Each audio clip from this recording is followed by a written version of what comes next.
What is happening, gamers? This is Bradley here and welcome back to another news roundup. And the releases of Pokemon Omega Ruby and Alpha Sapphire are just around the corner, and we got a new piece of information about the Eon ticket in the game, which allows you to get to the Southern Island, where you can get the Pokemon Latias or Latios and also catch Pokemon that are in the opposite version of the game. But unfortunately, Nintendo isn't making it super easy to get an Eon ticket. So basically, here's how it's going to go down. So serial codes for the Eon ticket will be given to Play Pokemon organizers and Street Pass communities around North America, and they then can redeem it by the mystery gift function. And for everyone else to get an Eon ticket, they have to Street Pass someone who has an Eon ticket. I understand that Nintendo and Game Freak is trying to get people to use the Street Pass feature, but it is kind of a bummer since I never really used Street Pass. Plus, you'll need to find someone who not only has Pokemon Omega Ruby and Alpha Sapphire, but also has an Eon ticket. As far as I know, Latias and Latios are the keys to get into the new Sky area in the game. But hey, maybe the Eon tickets will spread quite fast through Street Pass. In other news, if you're curious to know how the DLC tracks from Mario Kart 8 will work in online races, well, fear not, because I have the answer.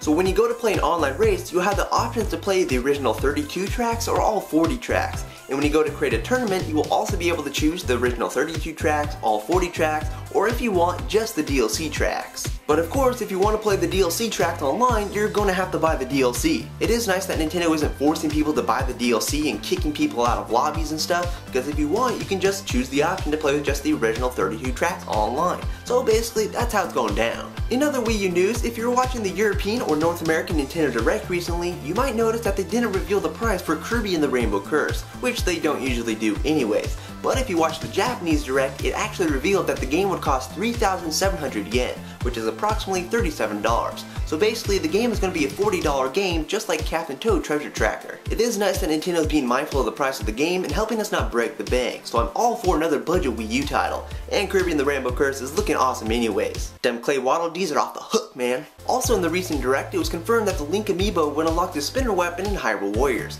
and that was the only amiibo confirmed to unlock a special weapon. But that's apparently not the case, because Tecmo Koei announced that the Zelda amiibo will also unlock a special weapon, but we don't know what it is at this point. Maybe her weapon is Tingle, or maybe even Navi, so she can nag people to death. Who knows, you'll just have to buy the Zelda amiibo to find out. Turning things over to the eShop though, is that Atlas has confirmed that the retro-inspired Earthbound RPG title known as Citizens of Earth has been delayed to January 20th, 2015. The delay does make sense because I believe the game was originally supposed to release in November, but since this is the time frame for a bunch of games to release, they probably didn't want it to get lost in the shuffle. Citizens of Earth is a game I have my eyes on, and it is Earthbound-like, so color me interested. But we're just gonna have to wait a little bit longer to get our hands on this game for the Wii U or 3DS. And finally, I totally forgot to mention this in my recap for the Nintendo Direct, but after the reveal trailer for Duck Hunt and Super Smash Bros, it was confirmed that the NES title Duck Hunt would be coming to the Wii U Virtual Console. We don't know when yet, but it's coming. But that will bring us to the end of the news roundup. If you like what you saw, please give this video a thumbs up and add your favorites and all that good stuff. And you can stay tuned for more news videos, video reviews, That's on Me episodes, and more in the future.